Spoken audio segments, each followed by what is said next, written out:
अरे भाई देख इसका स्टेज शो कितना मस्त है, देख मस्त गाता है, मस्त गा रहा, सिंगर बन जाएगा ये।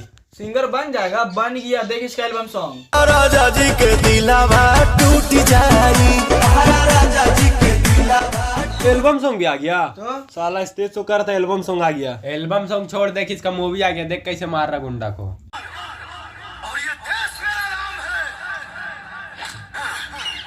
अरे यार हीरो बन गया यार ये। आई भी देख ले। आइल करा काट तो हर पवनवा मांगेला घूमी घूमी आशीर्वाद, मांगेला घूमी घूमी। आज तेरी पॉलिटिक्स में चल गया भाई। सिंगर से हीरो, हीरो से नेता, काका बनेगा आगे। बात तो सही है। काका बनेगा नहीं भाई, बन गया देख। भोजपुरी के पावर स्टार पवन सिंह ने अंतरिक्ष पर किया ग्रेविटी का खोज। पावर खत्म ना हुई।